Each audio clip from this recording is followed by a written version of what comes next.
വ്ളോഗിന് ശേഷം ഞാൻ വീണ്ടും ഒരു ചിക്കൻ റെസിപ്പി ആയിട്ടാണ് നിങ്ങളുടെ മുന്നിൽ വന്നിരിക്കുന്നത്. കുഞ്ഞുള്ളി ചിക്കൻ. ഈ പേര് വരാൻ കാരണം ഇതിന്റെ മെയിൻ ഇൻഗ്രീഡിയൻസ് എന്ന് പറയുന്നത് കുഞ്ഞുള്ളിയും ചിക്കനുമാണ്, അതായത് ചെറിയുള്ളിയും ചിക്കനും. അത് നിങ്ങൾക്ക് ബാക്കി വീഡിയോയിൽ കണ്ടാൽ മനസ്സിലാവും. അപ്പോൾ എൻ്റെ വീഡിയോ ആദ്യമായിട്ടാണ് കാണണമെങ്കിൽ ലൈക്ക് ചെയ്യാനും ഷെയർ ചെയ്യാനും സബ്സ്ക്രൈബ് ചെയ്യാനും മറക്കരുത്. അപ്പോൾ ബാക്കി വിശേഷം വീഡിയോയിൽ. അപ്പോൾ അതേ ഇത്രയും ഇൻഗ്രീഡിയൻസ് നമുക്കിതിന് വേണ്ടു.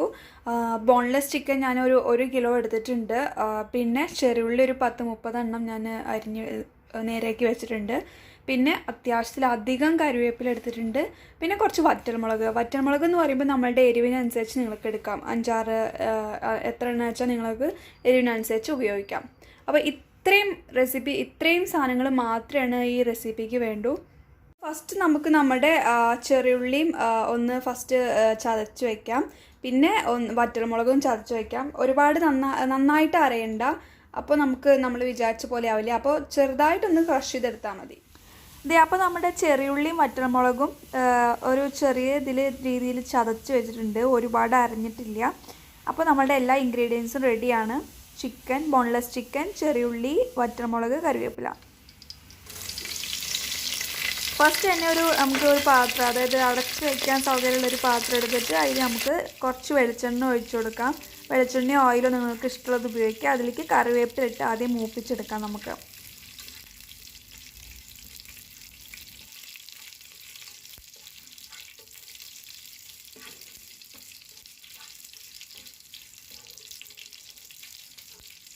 അപ്പോൾ കറിവേപ്പില ഒന്ന് ഏതാണ്ട് സെറ്റായാൽ നമുക്ക് ഈ ചെറിയുള്ളി ചതച്ചുകൂടി അതിലേക്ക് ഇട്ട് കൊടുക്കാം. അപ്പോൾ രണ്ടും കൂടി നന്നായിട്ടൊന്ന് മൂത്ത് വരുമ്പോൾ നമുക്ക് അടുത്ത ഇൻഗ്രീഡിയൻസ് ചേർക്കാം. അപ്പോൾ അതും അരി നന്നായിട്ട് ഇളക്കി കൊടുക്കാം.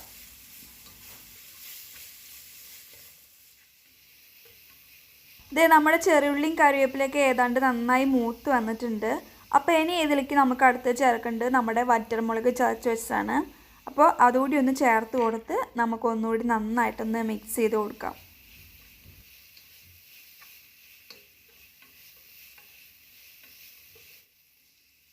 അപ്പോൾ നമ്മുടെ എല്ലാ ഇൻഗ്രീഡിയൻസും കൂടി നന്നായി സെറ്റായി വന്നിട്ടുണ്ട്, നന്നായി മൂത്തിട്ടുണ്ട്, അതിൻ്റെ കളറൊക്കെ മാറി വന്നിട്ടുണ്ട്.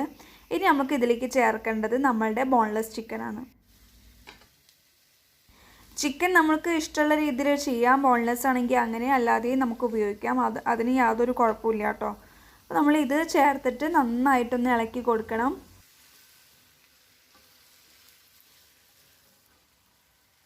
ആ ചിക്കനിൽ ചെറിയുള്ളിയും കറിവേപ്പിലയും വറ്റൽമുളകും എല്ലാം കൂടിയിട്ടൊന്ന് മിക്സ് ആവുന്ന പരുവത്തിൽ നമുക്ക് നന്നായിട്ടൊന്ന് ഇളക്കി കൊടുക്കാം. അപ്പോൾ അതെല്ലായിടത്തേക്കും നന്നായിട്ട് പിടിക്കും.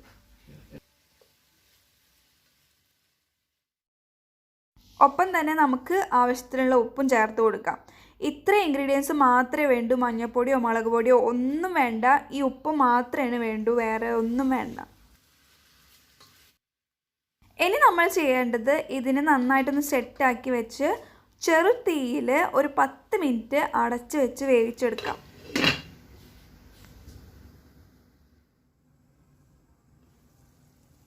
അപ്പോൾ 10 മിനിറ്റ് നമ്മൾ കഴിഞ്ഞ് ഓപ്പൺ ചെയ്ത് നോക്കുകയാണ്. ഇപ്പോൾ നമുക്ക് കാണാം ചിക്കൻ്റെ ഉള്ളിൽ നിന്നുള്ള വെള്ളം തന്നെ അതിലുണ്ട്. പക്ഷെ നമ്മളിതൊന്നും ചെയ്യേണ്ട. ഇനി നമ്മൾ അടച്ചു വയ്ക്കൊന്നും വേണ്ട. നന്നായിട്ടൊന്ന് ഇളക്കി കൊടുക്കാം. കടി പിടിക്കാണ്ട് ഇരിക്കാൻ വേണ്ടിയിട്ട് നമുക്ക് നന്നായിട്ടൊന്ന് ഇളക്കി കൊടുക്കാം. അപ്പോൾ അതിൻ്റെ കളർ ഇങ്ങനെ ചേഞ്ചായി വരുന്നുണ്ട്, നമുക്ക് കാണാൻ പറ്റും. ആ ചെറിയുള്ളിയുടെയും വറ്റൽമുളകിൻ്റെയും കറിവേപ്പിലയും എല്ലാം കൂടിയിട്ടുള്ള ഒരു വേവുന്ന മണം, നല്ല മണം വരുന്നുണ്ട്. അപ്പോൾ ഏതാണ്ട് നന്നായി ഡ്രൈ ആയിട്ട് വരുന്നുണ്ട് കേട്ടോ. അപ്പോൾ നമ്മൾ നന്നായിട്ട് ഡ്രൈ ആയിട്ട് എടുക്കുക വേണ്ടത്. അപ്പോൾ അതിലത്തെ ആ വെന്ത വെള്ളമൊക്കെ വന്ന് അതിൽ തന്നെ നന്നായി പിടിച്ച് ഡ്രൈ ആയിട്ട് വരുമ്പോഴാണ് അതിന് നല്ല ടേസ്റ്റ് വരിക. നമ്മളുടെ ചിക്കൻ നന്നായിട്ട് സെറ്റ് ആയിട്ടുണ്ട്, അത്യാവശ്യം നന്നായി ഡ്രൈ ആയിട്ടുണ്ട്.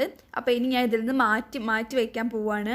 ഇനി വേണ്ടവർക്ക്, നിർബന്ധമില്ല, വേണ്ടവർക്ക് ഇതിൽ കുറച്ച് വിനാഗിരി വേണമെങ്കിൽ ഒഴിച്ചു കൊടുക്കാം. അപ്പോൾ നമുക്കിതിന് ഈ പാത്രത്തേക്ക് മാറ്റാം. കുഞ്ഞുള്ളി ചിക്കൻ നമ്മുടെ മുന്നിൽ ഇങ്ങനെ ഇരിക്കുകയാണ്. അതിങ്ങനെ കാണുമ്പോൾ തന്നെ വായന്ന് ഇങ്ങനെ വെള്ളം വരേണ്ടത്. എന്നാൽ ഒന്ന് ചെറിയ പീസ് കഴിച്ച് നോക്കട്ടെ എങ്ങനെയുണ്ടെന്ന്.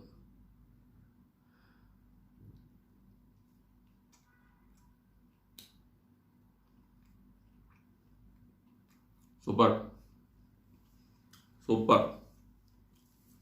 ട്രൈ ചെയ്യേണ്ട ഒരു കാര്യം തന്നെയാണത്.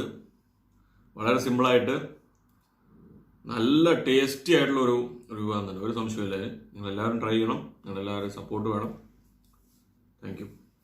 അപ്പോൾ എല്ലാവർക്കും ഇഷ്ടമായി എന്ന് വിചാരിക്കുന്നു. അടുത്ത വീഡിയോ ആയിട്ട് വരുന്നവരേക്കും ബൈ.